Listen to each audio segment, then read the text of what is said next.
Hello everyone and welcome to day one of Toronto Council Fire's Legacy Celebration here at Nathan Phillips Square. My name is Farah, I use she, her pronouns, and I'm the Youth Wellness Navigator here at Toronto Council Fire. And I'm Eric, and I work in the social media sector at Toronto Council Fire. Today we are joined by some fantastic youth co-hosts.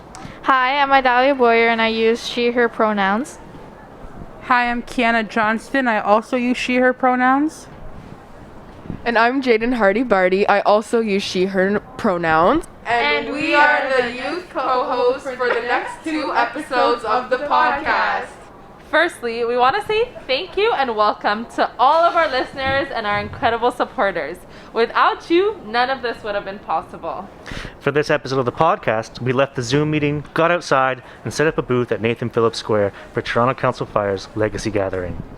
During these 2 days, we interview some amazing guests, performers, artists, and organizations like Filu, Two-Spirit people of the First Nations, Survivors, All Nations Juniors, Logan Stats, Centennial College, and Thunder Women Healing Lodge.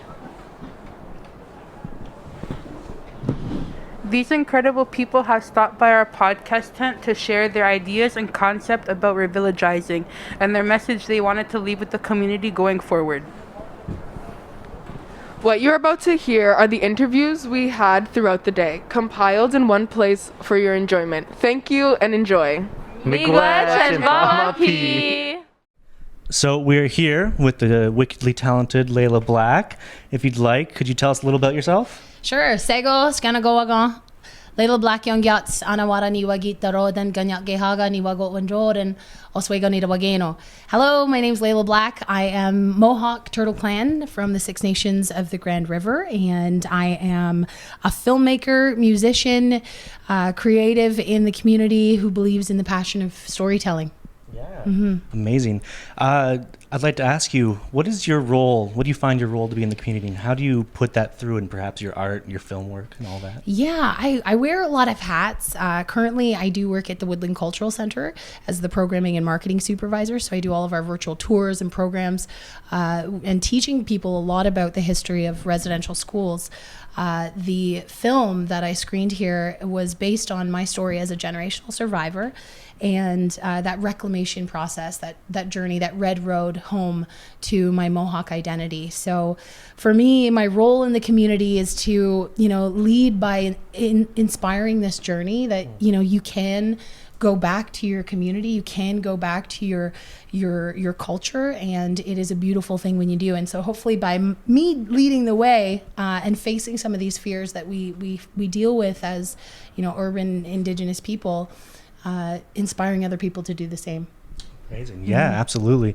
It was just screened and looked great. And is there anything else you'd like to say about that process of making that film and what you hope people take away from it? Yeah, so it was my personal story. It was kind of like a healing moment for me to talk about being a generational survivor and actually say it out loud, these impacts that I've seen on my family and through the generations because of these schools.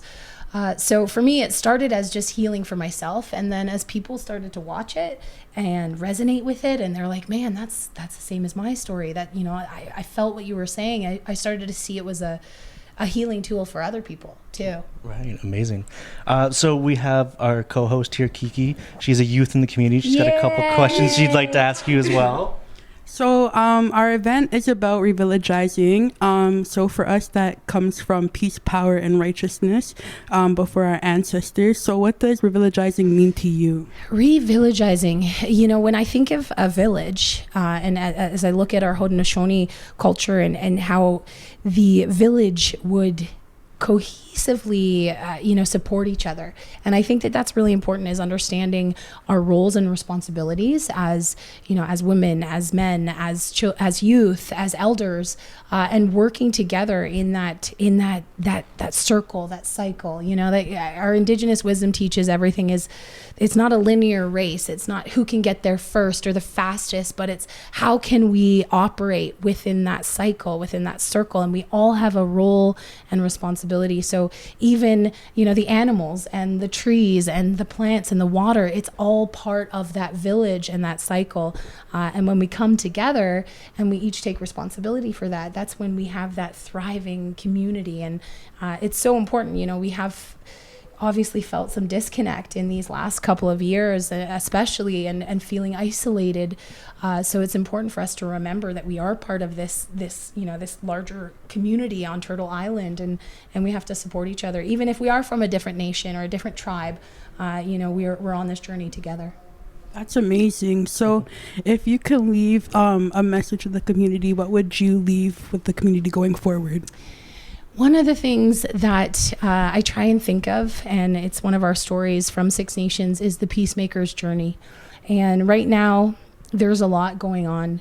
There's a lot of trauma. There's a lot of anger. There's a lot of conflict. And a lot of things are changing. There's a rise up. There's a land back movement. People are not just standing down anymore.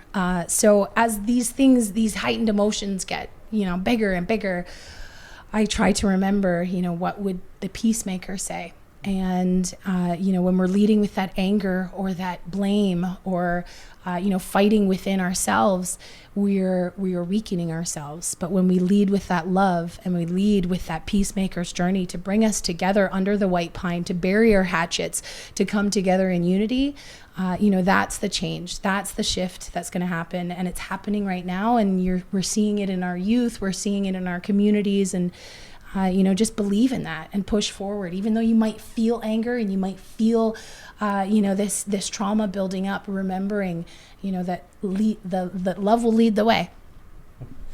You're about to go on stage and perform, and you just mentioned the peacemaker stories are so great, and the white pine, and all those feelings and emotions.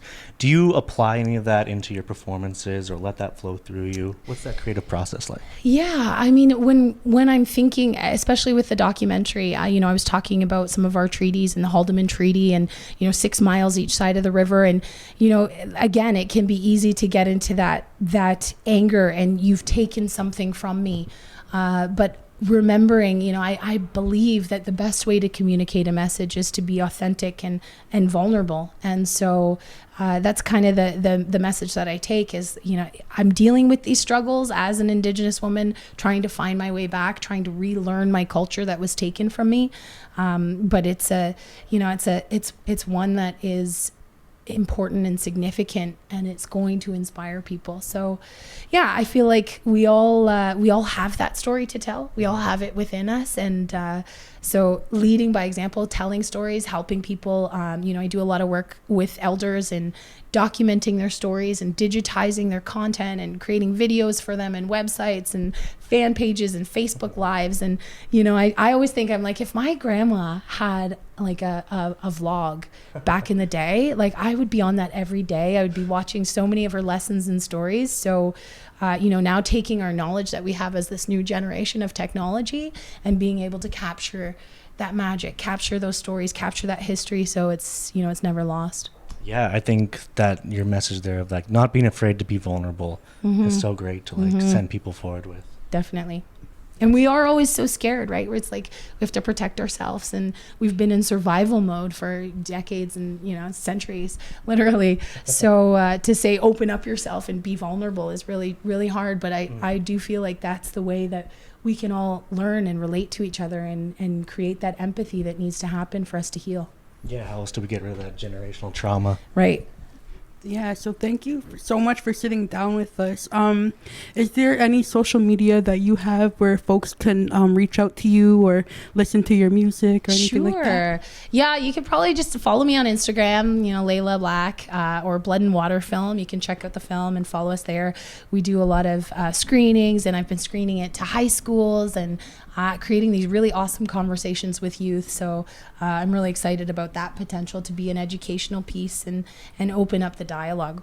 Yeah, amazing. Thank you so much. Thank you so much. Thank you, Nyawa. All right, Miigwech.